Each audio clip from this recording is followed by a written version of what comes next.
Hello everybody, this is Ian here, and welcome back to another Doctor Who season review.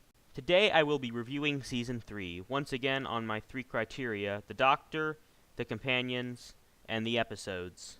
So let's get into it. The Doctor is once again the 10th Doctor, David Tennant, and I won't go into much detail with him because I did that in Season 2. Just know that he ranks a bit higher in Season 3 than Season 2 because he's been around longer and we know him better. So on to the episodes. First off, we have The Runaway Bride. This is the first episode starring Catherine Tate as Donna Noble, who will later come back to become the companion in Season 4. Now, I really don't like Donna in this episode as I find her incredibly annoying and shouty. And the episode itself isn't bad, but it's not incredible. So I'm going to give it an average, even though it might have ranked as good if Donna hadn't been so annoying. Next we have Smith and Jones, which is my favorite companion introductory episode of the new series. It is very intense and the villain is very good, and it even has time for some comedy. So it really ticks all the boxes when it comes to a good episode. The third episode is the Shakespeare Code, and while it's a decent episode, there isn't really that much to remember it for. The next episode is Gridlock, which has an interesting theme and is overall enjoyable to watch. The best part is with the face of Bo at the end. Going from a good episode to 2 bad episodes, we now have Daleks in Manhattan and Evolution of the Daleks. They're overall pretty lame Dalek episodes, and Daleks in Manhattan only comes in a little ahead of Evolution because it has an air of mystery to it. Solomon and the other homeless people were good, but the episode's failures come from other places. Like the Dalek slaves, who are for some reason pigs, Dalek Sec turning into a weird Dalek hybrid, and just the human Dalek army in general.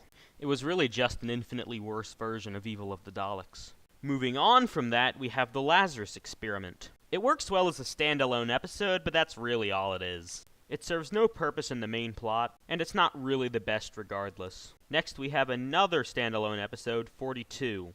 Now, I seem to be in the minority here saying that I absolutely loved this episode. And I'm not in the minority because people generally dislike the episode, it's just that people generally don't care much either way for it. It's a Base Under Siege episode, and I really like those. It also comes with most of the typical Base Under Siege tropes, like the characters are one by one dying off. And I really like stuff like that. But no matter how much I like it, there's no denying that it isn't a perfect episode. Now we have 2 episodes which are more famous for being good: Human Nature and The Family of Blood. While I never really cared for the first one, I can see why people do. It's interesting because it shows the 10th Doctor thinking he's a human and acting like a human in a human situation. I personally found it a bit boring, but everyone's entitled to their own opinions. The Family of Blood, on the other hand, I really liked. My favorite part was the Doctor's inner struggle as he's having to choose between being the Doctor and living happily on Earth with the woman he loves. There were a lot of exciting moments, and it was overall very good. Now on to Blink.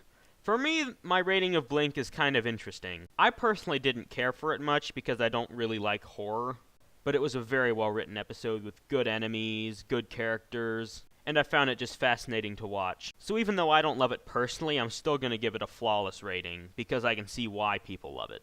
Now we have the massive 3-parter that rounds out the season. The first one is Utopian. I didn't really like it that much. It was pretty weird, and I felt kind of unnerved by it. Its real purpose was to reintroduce the Master to the series, who then comes to modern day and totally messes stuff up in The Sound of Drums. This is the best episode out of the 3 because it shows Martha having to organize a resistance against the Master and his nigh indestructible army. I don't really remember much about Part 3, but I remember not liking it much. It has the heroes trying to find a way to defeat the Master, and I think it had potential, but it all just fell to pieces after they turned the Doctor into Gollum. So overall, I really liked this season. Most of the episodes were good, and even the ones that weren't were generally enjoyable to watch. Season 3 is definitely my favorite episode-wise of the 3 seasons I've done so far. So now on to the companions. I'm not including Donna in this because she doesn't become a companion until Season 4. There are 2 companions in this series, Martha and Captain Jack Harkness. Martha is in all of the episodes except for The Runaway Bride, and Captain Jack is in Utopia, The Sound of Drums, Last of the Time Lords, and technically Gridlock. Martha is the main companion, and I like her. I don't love her by any means, but I definitely found her enjoyable to watch. One thing that brings her character down a bit is her total infatuation with the Doctor. but it isn't annoying like Rose's infatuation, because Martha keeps it to herself and she's not super clingy, and when the time comes, she decides to let the Doctor go. Unfortunately, that's her only big character trait, as she only had one season to develop, and a lot of that season was spent with the Doctor moaning about how Rose was gone. Overall, Martha was a very good companion. The other companion in Season 3 is Captain Jack. Jack is much more serious in this season, and he's not as funny. In fact, his character kind of depressed me. He's definitely not as good as in Season 1. So overall, Season 3 had very good companions, the best companions that we'd seen so far.